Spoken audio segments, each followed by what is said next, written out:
Hello, you are listening to Deeply Curious. My name is Cody Jensen, and joining me in our Portland studio apartment is Sarah Jensen, my wife. Hello. We're back in We Portland. did it. Last episode, we were in Tulsa. In between time, we have traveled. We're here now. Deeply Curious is produced by Christian B. Schmidt and associate produced by Greg and Christy Jensen and Jeff Stevens, with additional support from the staff and crew members of the Jensen AV Club. If you don't know what the Jensen AV Club, that is our Patreon page. It's where you can get deeper access, exclusive content, and just support the art that you love. And if you want to check that out and learn more, you can go to jensenav.club. Simple. jensenav.club. This episode is titled Things We Learned on the Road. Yes. Because this summer, we've put some miles on the road. Several thousand. Yes. So in June, Yes. we went from New York City to Washington, D.C., to Oklahoma, to the Grand Canyon, to L.A., and then all the way up the California coast to Portland. Yes. I don't know how many miles that is, but that's a lot. Yeah. Like 4,000+. Yeah. But probably more than that. I should have calculated that before I started this podcast. But then 3 weeks ago, we're close to 4 weeks now. I got hired to go to Mississippi to do a video job, and they were going to fly me out, but the company that hired me to do that is based out of Tulsa, and we wanted to go basically to take advantage of the paid trip. We wanted to stop in Oklahoma and see family and friends, since we live in Portland now and won't be able to see them very often. And so instead of flying me out, I had them give me the travel budget, and Sarah and I drove from Portland to Oklahoma. And then while Sarah stayed in Tulsa, I also was in a car from Tulsa to Jackson, Mississippi. And back. So That was another, 3,000 round trip or something like that? Yeah, easily. Yeah. So we have put thousands and thousands of miles on the road this summer. We made up for our 2.5 years of not driving once. Yes. In New York. So I didn't drive a car for 2 years, and then I saved it all up, used it at the same time. Yeah. The last couple weeks. So it was a great trip. One of the things that happens when you're on the road is you're sitting there, you're bored, you're looking out the window, and you see something or you think about something, and then you ask the people in the car with you, hey, why does this thing look like that? Hey, what is that thing? I wonder, what the population of this place is. You just have all these curious thoughts. That's mostly my thing, is population of places we drive through, because most places on the road are so tiny. I'm like, how many people live here? And then it's like 2. So that's a good place to start. One of the things that we learned on the road, well, I guess before I jump into that, so that's the premise of this episode, is that there are dozens of things that on the road this summer we were like, hey, I wonder blank. And because we have the power of the internet at our fingertips. Most of the time. Yeah. Other than in rural areas. Except for when I'm on 1X, Yes. whatever that is. Yeah. We were able to look this stuff up and learn some things. One thing was we drove through Wyoming on our way back to Oklahoma from Portland. And it is a barren land. Yeah. On the way to Oklahoma, because we drove through Wyoming both times, and different each time. On the way there, though, we were in Wyoming for like 3 hours or 4 hours and didn't drive through a single town. And I was like, what is this place?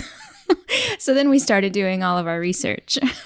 Yeah, so we looked it up, and Wyoming is the state is the 10th largest state by area, but it is the least populous. So the 10th largest, but the least amount of people, with only 577,000 people. Yeah. Actually, in the whole state. It's the second least populous, because Alaska is number 1. That's what I read. But that's by density. Oh, right. Yes. By density, there's because Alaska 6 people. is going to be like the largest state. I think it's the number 1 largest. You're but right. It has, if you're talking population density, Alaska has like less than 2 people per square mile. Yes. And Wyoming has like 6 people per square mile. Right. But overall has way less people. Yes. So only 500,000 people live in the whole state of Wyoming, even though it's massive. And it's also the capital city of Wyoming is Cheyenne, and has 63,000 people in the largest city. Yes. The capital city is 63,000 people. That's what baffles me, because I'm like, I mean, the town we grew up in Oklahoma had 50,000 people. So it's not that much bigger than the tiny nowhere town we grew up in.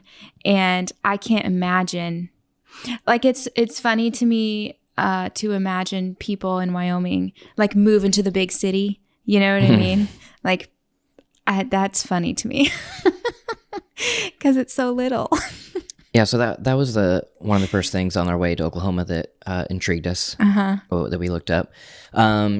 So there's a few. I have a whole huge list. I don't know if we'll be able to make through most of it, but one of the first things we thought of on our way from New York on our trip was we started talking about the difference between hotels and motels.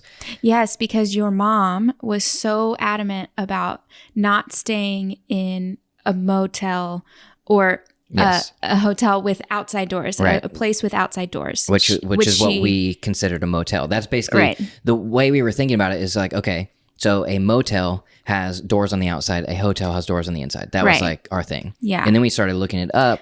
And while that is a general factor, it's not of a hotel motel, because the reason we looked it up is we booked a hotel online and we showed up and the doors were on the outside. And my mom was like, what? Yeah. Booked a hotel. It says right here, this is the blank and blank suites hotel, but the doors were on the outside.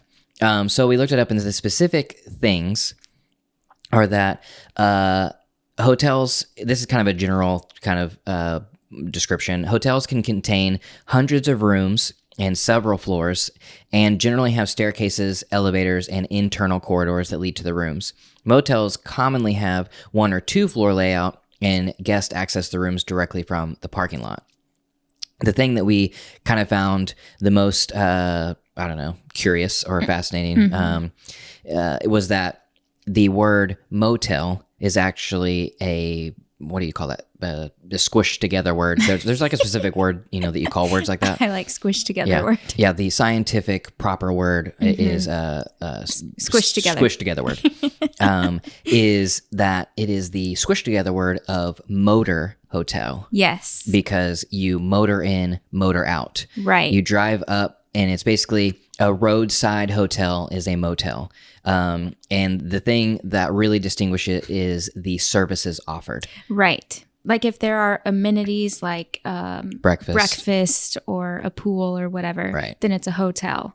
But if there are no amenities, it's just straight, you're sleeping here and then you're leaving, it's a motel. Yeah. Which is really the big difference, because the hotel that we stayed in that looked like a motel was, it was like the 2 floors, doors on the outside, you drive straight up to, whatever.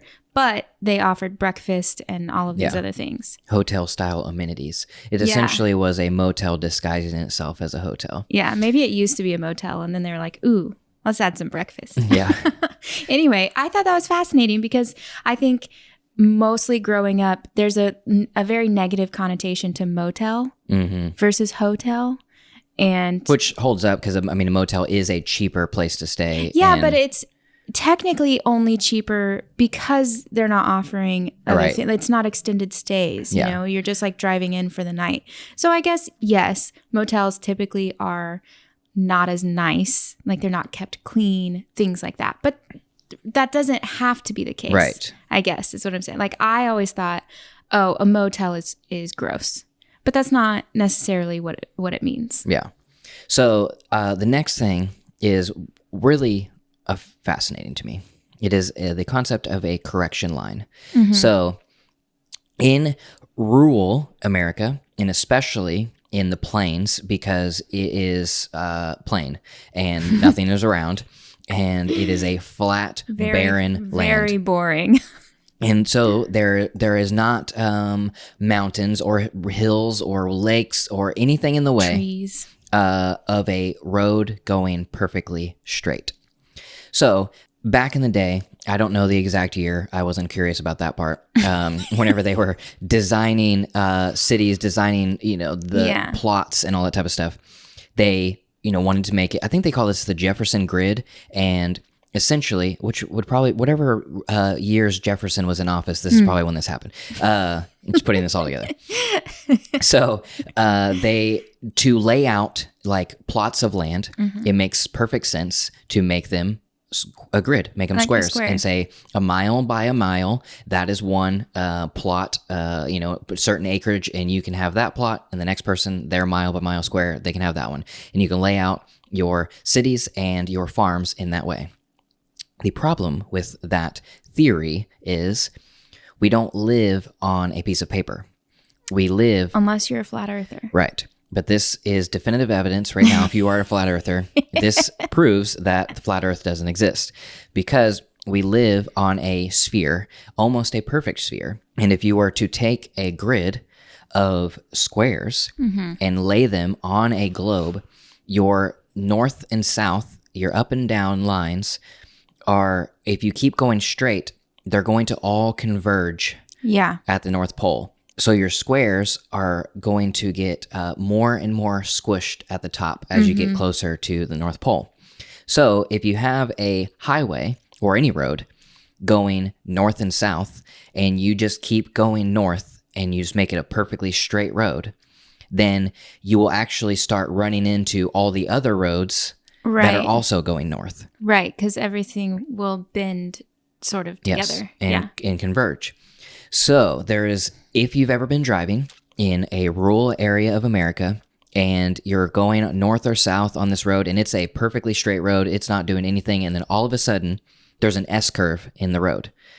Or if you're in a really rural road, all of a sudden you're in the middle of nowhere and you just come to an intersection, a T intersection, where the road just stops. You have to turn right or left and then go about, maybe a half mile or so, and then continue north or south. And there's no, when you're in the moment, there's no logical reason for there to be this jog in the road. Right, because it's just a field. Like, it's like, well, I mean, there's just a field in front of you. Why can't you just go through the field? And so it kind of seems like, well, maybe they just own that piece of land. They don't want a road going through it or whatever. But more so what fascinated me, the reason it made us think about it, is because we were on this perfectly straight road and it kept having these S-curves. And you're like, what the heck are these S-curves for? So essentially what that is it's just a curve in the road every 24 miles to correct for the curvature of the earth. Yeah.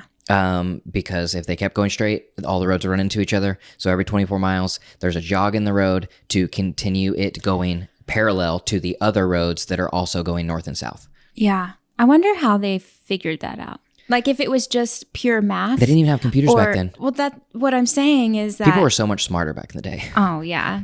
Was it pure math or was it trial and error? They were laying the roads and they're like, oh, no. Yeah. How do we get to, 80 when we were at 77 or whatever? The first two roads that they put in. It was like, wait, we started like 9 miles apart. Exactly. We can wave at you now. I think the every 24 miles part was picked a little arbitrarily.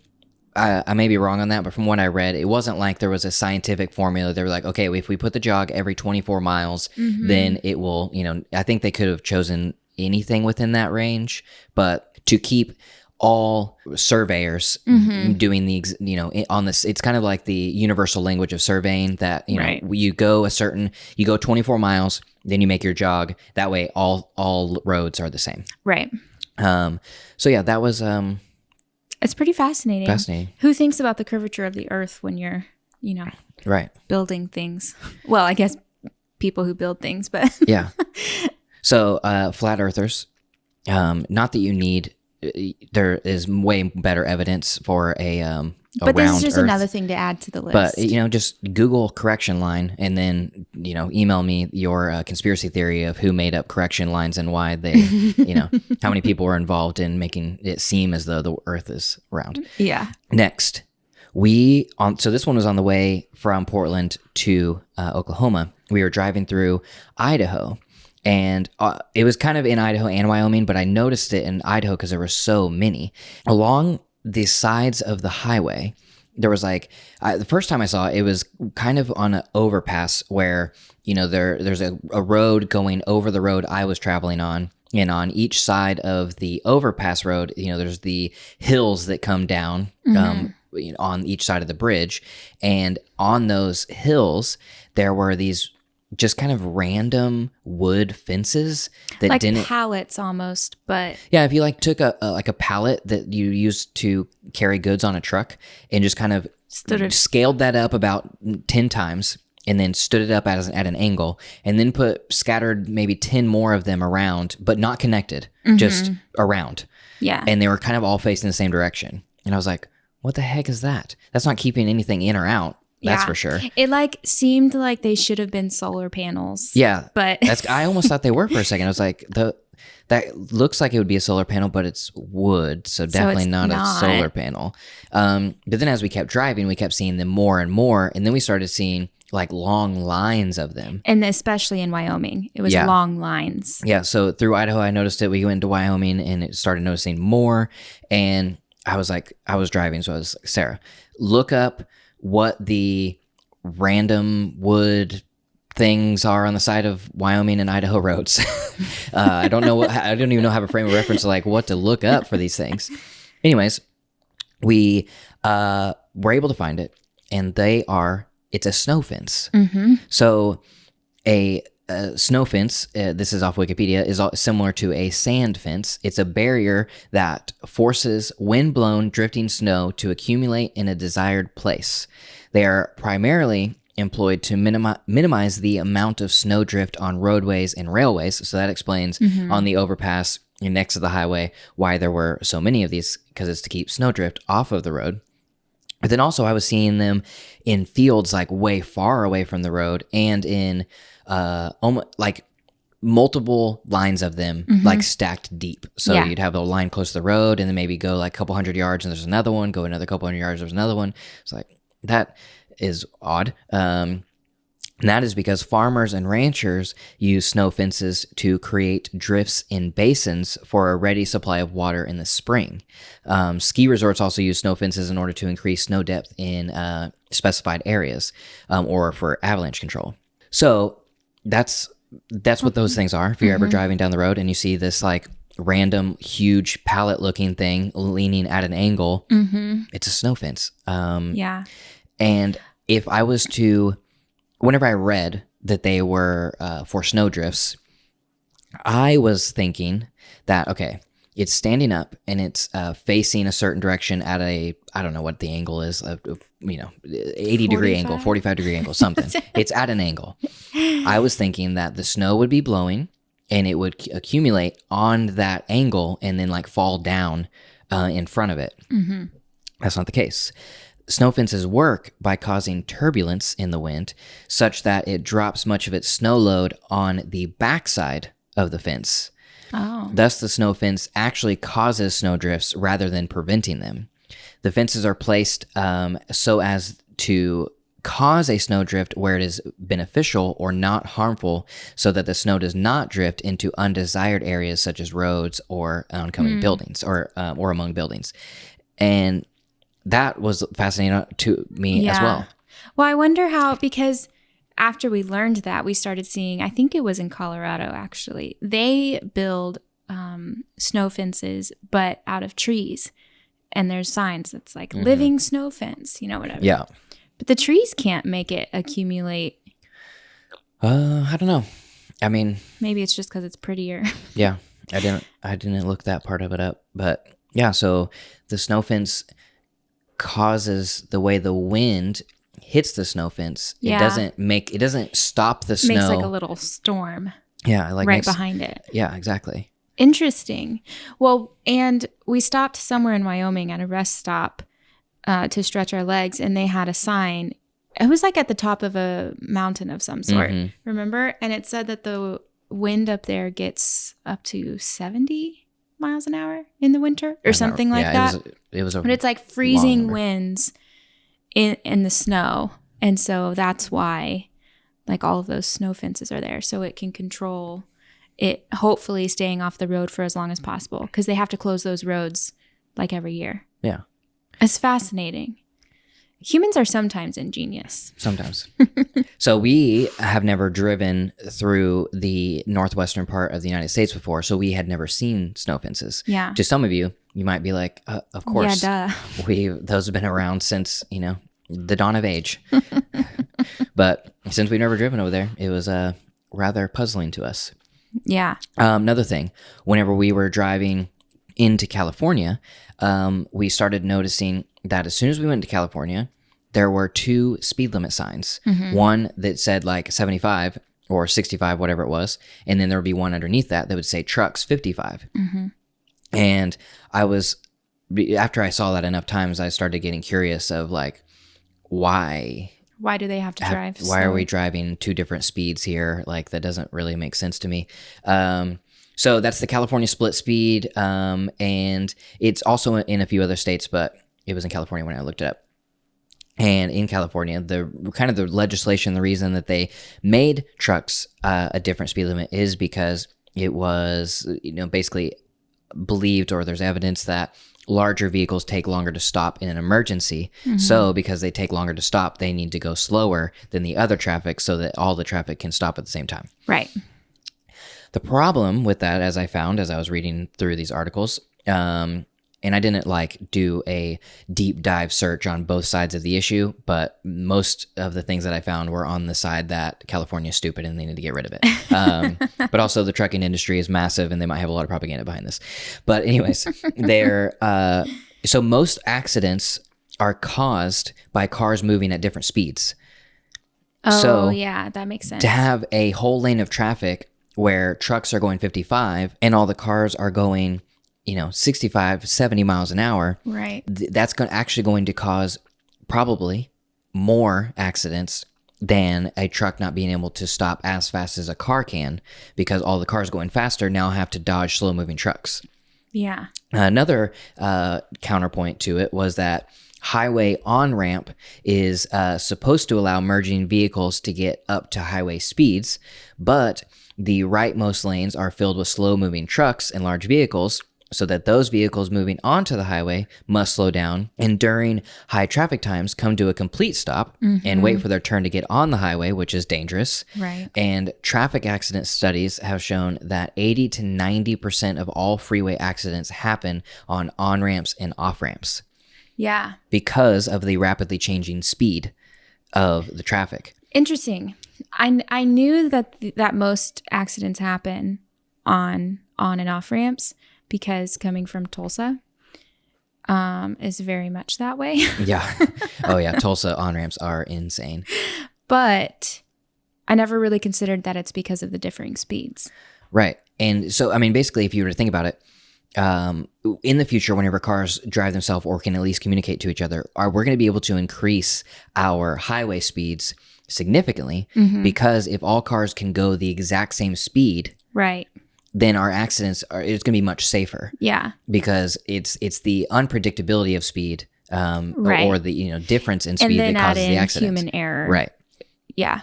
So all that to say, I was curious about highway speeds. I looked it up, and apparently this is a highly debated thing among Californians and other states that have split highway speeds, and it actually potentially causes more accidents than the accidents that they're trying to prevent by making trucks go slower.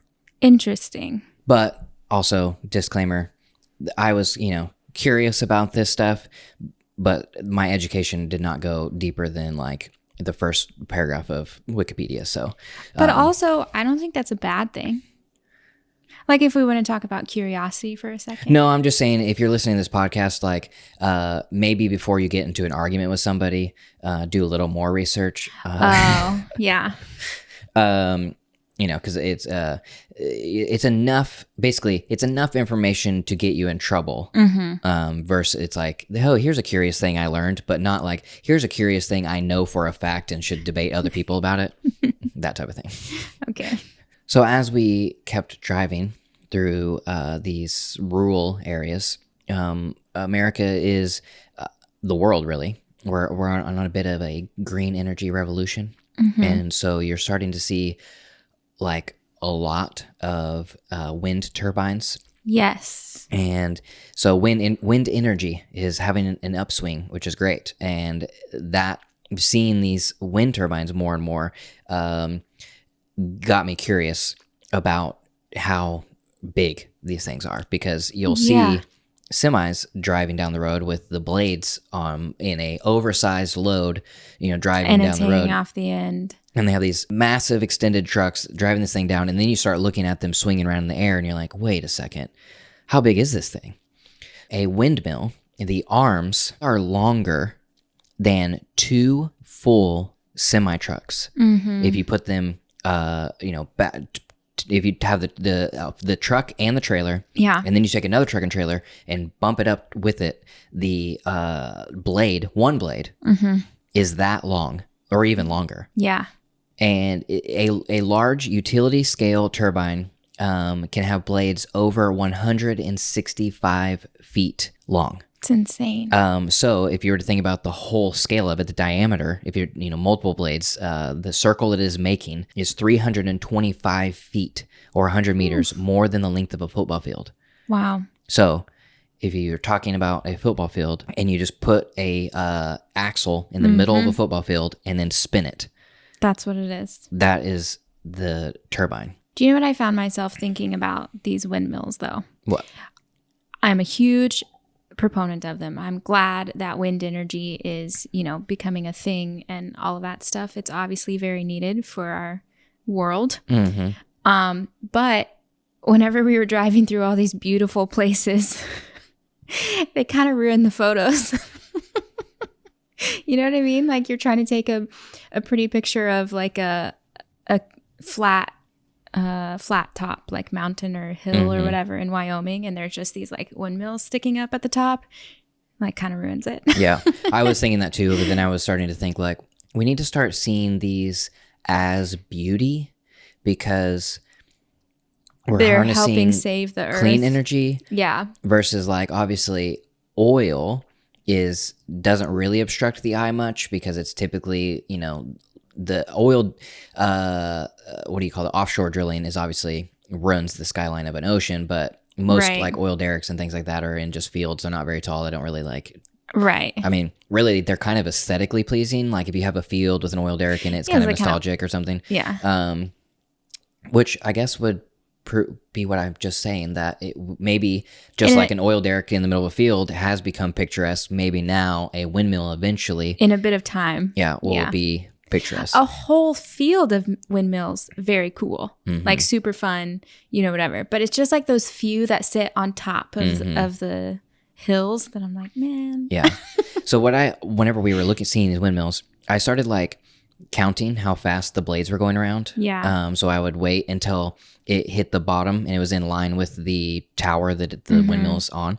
And I would count 1 Mississippi, 2 Mississippi, 3 Mississippi, 4 Mississippi. And it was almost always right at the end of 4 Mississippi, or maybe 5. And so and then I started thinking, okay, if these arms are as long as 2 semi-trucks strapped together, that's 2 semi-trucks being swung around in a 4 circle seconds. in 4 to 5 seconds. Yeah. It's insane. The scale is insane. And while we're on the topic of semi-trucks, I also got curious about why we call them semis. And so I looked that up, and we call them a semi because it's short for semi-trailer. And it's called a semi-trailer opposed to a full trailer because a full trailer has 2 axles, and versus a semi-trailer only has the rear axle, and it rests on the coupling plate or the 5th wheel of the tractor unit. Gotcha. So a trailer or a full trailer would be, let's just take like a childhood drawing picture of this. If you were to draw a circle in the front, a circle in the back, and then put a board, a plank across it, that would be a trailer. You would pull it from one side or the other behind something. But a semi-trailer only has the one circle on the back, and you set the front of it on the coupling plate, basically on top of the wheels of a different piece of equipment, the tractor. It pulls it, so then it becomes a semi-trailer, and then we just shortened it to being a semi. But then also, whenever I read that, the truck, I was thinking, okay, so the truck itself is called a tractor, which is why you hear some people call them tractor trailers, because the unit together, the front, the tractor, or the truck is what we would typically call it. Yeah. Is the tractor, and then the trailer is the thing it's pulling. Together, it makes one unit called the tractor trailer. Interesting. I don't know that I would have ever thought to call that a tractor. I definitely would not. I just called it a truck or a semi. But yeah. But what's funny? I always called them semis. But what is interesting though, if you think about it, if the truck does not have the trailer on it and you call it a semi, it's not correct because I was about to say, and even if there's not a trailer on it, I still call it a semi truck. Right. Also, some people call it an 18-wheeler, which is pretty self-explanatory of why it's called. And if you can't figure out why it's called an 18-wheeler, because there are 18 wheels on it. Yeah. So yeah, that was my that is fascinating because sometimes we just say things and we have no idea what it actually. It's like those old sayings that they have that like your grandma always says to you. You know. Right. You don't even really know what it means, but you know from context what it means. Yeah. You know the connotation of what it means, but then you break down the actual phrase and you're like, what? Exactly. That's like a semi-truck. Yeah. But then that also got me thinking about, okay, so it's called a semi-trailer because it only has one axle or, it technically has two in the back, but it doesn't have the front. And almost all trailers are that way. Yeah. I mean, even... Yeah, you're right. Even your boat trailers, your just regular car haulers, like all of those trailers, like only have... the one set of axles on the rear. So almost all trailers are semi-trailers. You rarely see a full trailer, but we don't call those semi-trailers. We just call them trailers. It's like the term was technical, but then we just adopted it to mean this, a semi-truck, what a semi-truck is. And then also I literally just thought of this. Is it called a trailer because it's trailing you? You hook it up behind you and it trails you? Oh, I don't know. Well, another thing to Google, I guess. You guys can look that up and do your own podcast of things I learned listening to a different podcast. So when we were going through California, another thing that we learned was that about the world's tallest tree. Yes. If you were to ask me, hey, Cody, where's the world's tallest tree? I would say, I don't know, Brazil. I mean, that's where I can think of maybe in the Amazon. The Amazon? That there would Not be... anymore. It's gone. Oh, yeah. Sad. Too soon. The Amazon or something like that. Or I don't know. Just some, I never would have guessed. Croatia or something. I never would have thought oh yeah, in Northern California is the world's tallest tree. Spoiler alert, the world's tallest tree is in Northern California in the redwoods. So the tallest trees in the world are the redwoods, in general. Redwood trees are the tallest in the world. Which I did not know. Potentially you learn that in elementary school when they teach you the song, from the redwood forest to the Gulf Stream waters. Potentially you learn that, but I didn't know. That's insane. I kind of thought, maybe this is just my bias against America, but I kind of thought America didn't really have that much to offer in regards to, world beauty. I know there's pretty places in America, but compared to wherever else, I thought, nah, we don't have anything really until we went on the California coast between Big Sur and the redwoods. Yeah. I was like, oh, wow, this is second to Iceland that I've seen in my whole life, It was insane. Yeah. So redwood trees can easily reach heights of 300 feet. And among the redwoods, a tree named Hyperion dwarfs them all. And the tree was discovered in 2006, and it is 379 feet tall. But you know what I love is that they will not tell you where it is. Yes. because they want to protect it. Right. And that goes into a whole conversation of the pros and cons of tourism.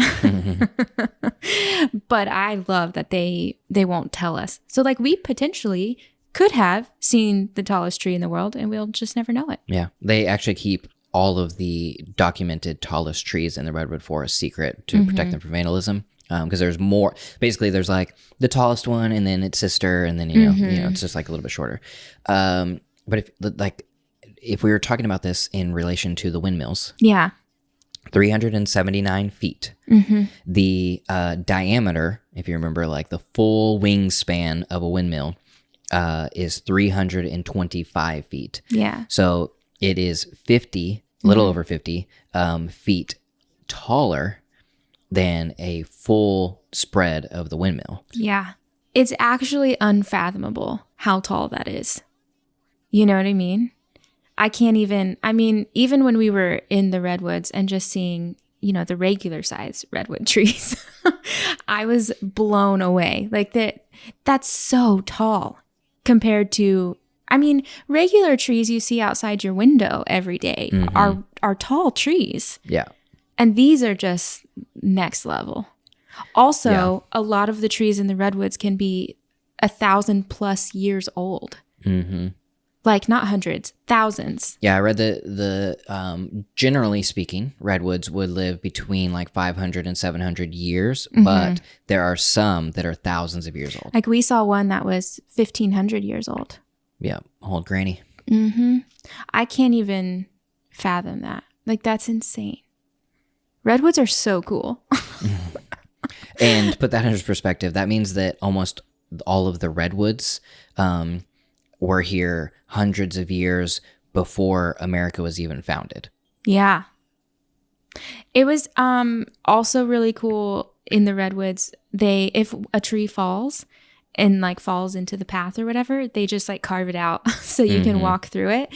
And so there would be like these massive tree stumps that were just like laying over, and to try and like put your arm span like across the diameter was literally impossible. Like they're so big. Yeah. It was really cool to see that America has nature that will legitimately take your breath away. Not just like, oh, that's so pretty, but like legitimately, I can't even speak. This is insane. Yeah, that was cool. Speaking of being left speechless, you can't pump your own gas in Oregon or in New Jersey. There are 2 states in our 50-state country that have made the decision that you cannot pump your own gas. Right, because gasoline is a dangerous chemical or something. Right.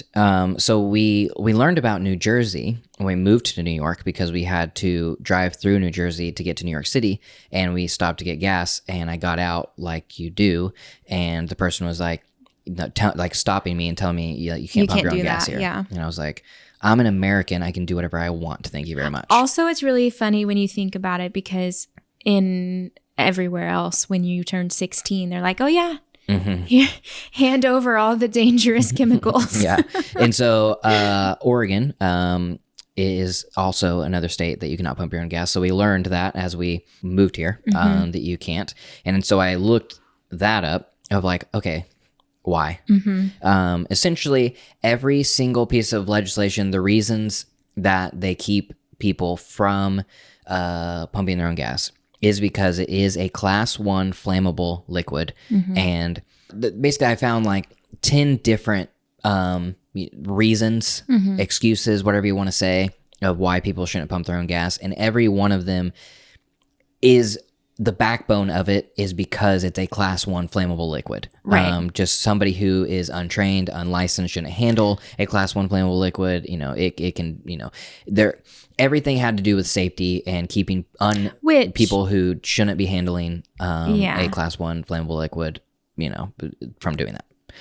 And to be fair, I have seen my fair share of people driving off from the gas pump with the pump still in their car and ripping it out of the station and, you know, all of these things. But have you ever seen anybody burn down a station or their car or themselves? No, what I was going to say is that I have seen people not be careful, Mm-hmm. but I have never seen anybody catch fire from it. So I feel like we're probably fine. 48 states have survived so far. I think maybe New Jersey and Oregon can let it go. At the same time, though, now that we're here, it's kind of convenient not to have to get out of my car and pump gas. But as convenient as that is, Oregon gas prices are higher than neighboring states Yes. because you have to pay somebody to be at the pumps. Right. And so... And sometimes it can take longer depending on how many cars are there to get gas and how many people they have working. It's pretty much always stations. taken longer. Well, Like when we were on the road trip, we obviously had to fill our car up a bunch of times throughout all the different states. And I would say there's never been a time whenever I've got gas in Oregon where it was the same speed as me doing it myself. Right. Because you have to the wait. pros definitely don't outweigh the cons or whatever. But if The it opposite of is, that. if Anyway. it's cold, rainy, whatever, you don't have to get out of your car, which is super nice. Yeah. But you are paying for it, you don't have to tip. You don't, it's Right. not. It's just like 10 cents more expensive per gallon or whatever. Maybe Something. not even that much, but generally it's not worth it. That's the whole point. Yeah. It's a dumb rule. Sometimes it's convenient. Yeah. Okay, so those were some major ones, and we're running low on time. So I have 15 more. We'll just do rapid fire. Okay. Beach squirrels. Oh, yeah. Beach squirrels. They are in California. I'm sure there are other places, but it's like a big problem in California.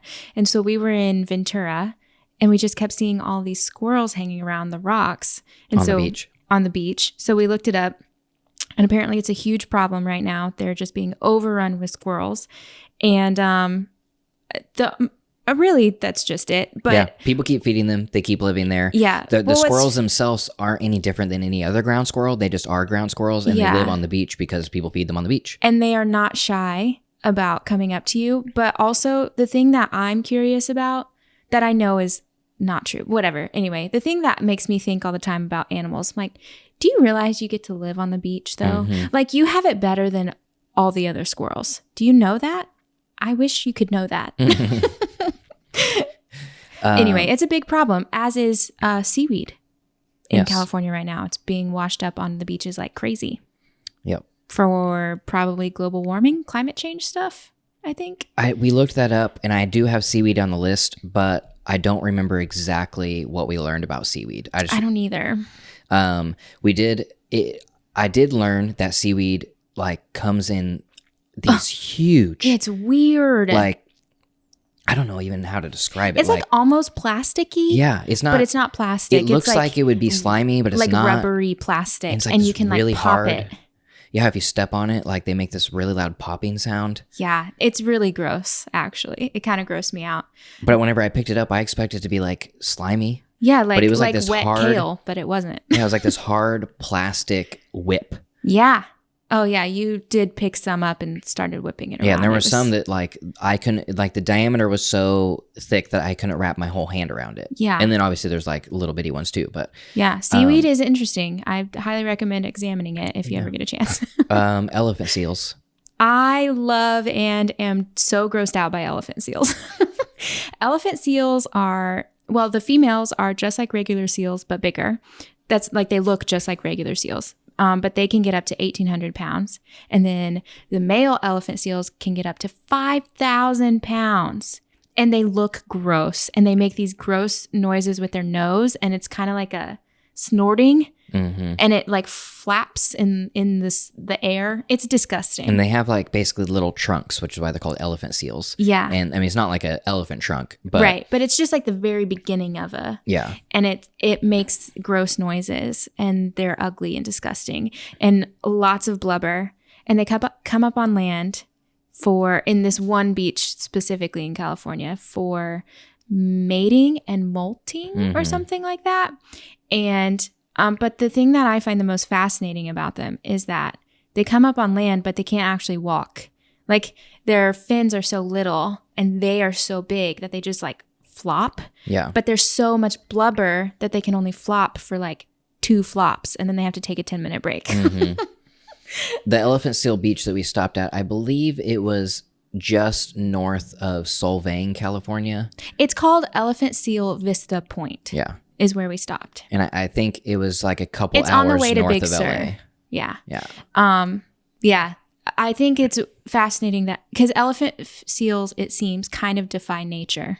And that's why I found them fascinating. Yeah. Mini horses. I have no purpose whatsoever, but they're cute. We went to a mini horse farm. And I basically was like curious. Okay, what's the purpose of this mini horse? Mm-hmm. One, mini horses do not exist in nature. We bred mini horses in the same way that we bred all breeds of dogs. Right. So we just bred. I mean, I don't know if you would say we. I don't. You probably just mated the runts of the litters together. I didn't know if I wanted to say like the smallest horses, or if we were breeding ponies, because I'm not for sure on that part. Mm-hmm. But what I do know for sure is that we bred them down to be mini horses, and mini horses themselves have no use whatsoever other than being mini horses. It's kind of like, I mean, they're cute or whatever, but it makes me feel kind of gross for being a human. You know what I mean? Mm-hmm. Like we did this for Also, literally no reason except for our entertainment. And it's not, doesn't it make their life worse because they just sit around and like have no purpose? And like, I would imagine they have more health issues because that's always what happens. Mm-hmm. I don't know if they have more health issues or not, but I was just thinking, but does a regular horse have purpose other than the purpose that we as humans have made it have, which actually made their life worse off than what it would have been if they were just a wild animal? I don't know. Maybe nothing. Well, that's a whole other conversation. Right. But like I was just saying, like they don't have a purpose.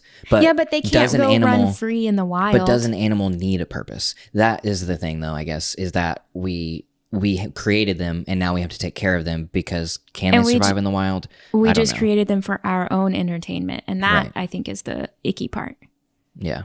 It's not that like, oh, we found a use for real horses, you know, but that sucks too. We took them out of their environment and put them in captivity, just like whales and everything else. And the language we use about that literally is that you have to break a horse. Right. Yeah. Which is, you know, icky. But it's also icky to create something for pure entertainment and force it to live in captivity forever. I don't know what my like opinion or morals are on the point is mini horses are cute but useless. But it's sad in some ways. Yeah. So the drive-through tree. Oh, so not worth it. Mostly what we learned about the drive-through tree, there's like this whole romantic idea of like, oh, there's this tree you can drive through. In the redwoods. Right. Yeah. Well, that doesn't exist in nature. Those all of the drive-through trees were created. Yeah, they were carved out, obviously. They were carved out by people, and then they charge you to go through it. And it's so underwhelming and so a tourist trap is what it is. It's not a tourist attraction because that's different. Mm-hmm. A tourist trap is something you should never fall for, and that is what the drive-through trees are. Because basically, they're charging you $3 to see a tree that they cut the middle of it out to pull your car through. Maybe that's enjoyable. I mean, it's not that it wasn't enjoyable, but it was just very disheartening the fact that we learned, oh, wait, these drive-through trees that you hear about aren't like naturally growing things that happen. And you're like, oh my gosh, the tree was so big and it grew in this weird way that you can drive your car through it. Yes, that's what I thought it was. And it's not, so. Some of them kind of started out where they were growing in a weird way, but ultimately though ultimately it's tourism ruining things. So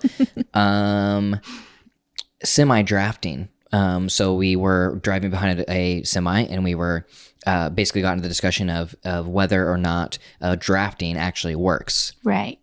The Mythbusters have already done experiments on this to see whether it works or not, and there is, I don't have it written down here, but there essentially, yes, drafting does work at a very specific point. Yes. So you can be too close to a semi, and it actually makes your gas mileage worse. Yes. And if you are too far away, similar thing. It's either doesn't help at all or it actually makes it worse. Now, there's this little pocket at a dangerous following level that you should not do. Yeah. It's not safe because the semi can't see you. Right. And also stopping distance and, all of that type of thing. But you can actually increase your gas mileage by following a semi at a very specific distance, but it is not recommended by me nor by the truckers of the world. They don't appreciate it. Yeah. Although my dad did it a lot when we were driving. Of course he did, because your dad is not a great driver. So on the same vein of safe driving distance, I was wondering, like, what is the safest driving distance in any scenario? And I've kind of heard the answer that I found, I've basically heard my whole life, but it confirmed that it is what it is, that if you're following at any speed, you should basically stay 4 or 5 seconds behind the car in front of you. Yeah. And if the car in front of you is driving, they pass like a bridge or a pole or something, at the moment the back bumper hits that point, you can begin counting 1 Mississippi, 2 Mississippi, 3 Mississippi, 4 Mississippi, and then you should then be hitting that same spot. You should be passing the pole within that 4 to 5 seconds, and that applies at any speed. Yeah, which is insane to me because there's no way I would follow that far behind in city limits. But that's the thing. If you are going 10 miles an hour, our cars would actually only be 1 car length apart or 2 car lengths apart, because at that speed, when their car passes it, 1 Mississippi, 2 Mississippi, 3 Mississippi, 4 Mississippi, and then we hit it. If we're going now, if we scale it up to 75 miles an hour, right, we have to be way further apart. Oh, so basically I follow too close everywhere is what I'm learning. Right.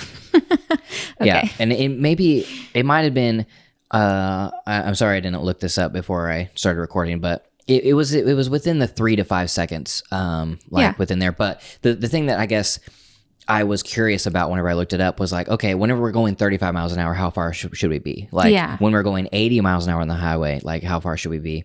But that seconds rule applies at any speed because it scales down and up. Right. Right. It's just whenever you're going slow, you're going to basically be right behind the car, but it just takes, so much longer to pass the same point. That makes sense. Also, Mississippi River, passed it on my way to Mississippi. And I wondered, did Mississippi get its name from the Mississippi River, or was the Mississippi River named for the state? Mm-hmm. Also, there's the Arkansas River. There's the Colorado River. All of these rivers are named after one particular state, even though the river itself goes through like lots of states. 5 or 6 states. From everything that I found, I didn't look up every river in the whole country that's named the same as a state. But of the ones that I did look up, the river was there first. And most commonly because the river was named by a Native American tribe or after a Native American tribe. And that was, the Mississippi River was named. Then the Mississippi River specifically, I believe it was that the French kind of pronunciation or the French way to say the way of the the Native American word was, whatever it was. And then the way the French pronounced that word was very similar to Mississippi. And why French? Because Americans come from all over. Okay, like so just it was just like a settlement. And, okay. Yeah. And so then in English, we, took the most common way to say it, which, the French were all saying however they said Mississippi. And then in English, we started saying Mississippi. Yeah, just like how we say a la carte and all of that stuff. And so Mississippi River was named Mississippi River by the Native Americans. The French settlers started saying the word and however they said it, and then we adopted it as the river name. Then the state came and said, oh, look, there's the river. We'll take that name. Thank you very much. Same thing with Arkansas River, Native American. So just whichever state got there first, really. Yeah, I don't know. I don't know if it was there first or they just the river was running through these other states and they were like, well, we could just call it this river name or whatever. Interesting. So yeah, that's Mississippi for you. Also, secondly, it was interesting that I was on the road trip. I was riding with a guy who was born in the UK, and we were in the Mississippi, and I was like, "Hey, do you know how to spell Mississippi?" And he had an American father who had taught him the MISSISSIPPI. Or, as my grandpa said, M-I, crooked letter, I, crooked letter, I, humpback, I. Wow. Yep. But then that got us talking about why do we have all of these, what do you call those? Like learning devices or whatever, like to spell Mississippi, but none of us in the car could think of another learning device that people had for how to spell any other state except for Mississippi. And it's like every single grade school kid in America learns how to spell Mississippi. Yeah, it's very, I mean, it's like stuck in my head. Yeah. Yeah. I don't know why. It's That's just weird. it's just interesting. I mean, it is like if you were to try to spell Mississippi off the top of your head and you never learned like how completely anything different to learn than what I would spell. I mean, yes, you do need the MISSISSIPPI to get there. In the same way that I need beautiful in order to spell beautiful every time. Yeah. I think basically the whole point of this is a very like I guess you would say shallow podcast, like, but it's really just about like learning how to be curious, you know? Mm-hmm. I think it's like the thing we say all the time, read the plaque. Mm-hmm. That applies to literally everything. If you see something and you don't know why it is the way it is, just Google it. Right. Like a quick Wikipedia page is sufficient to like learn something new. You know what I mean? It doesn't have to be like super involved. Right.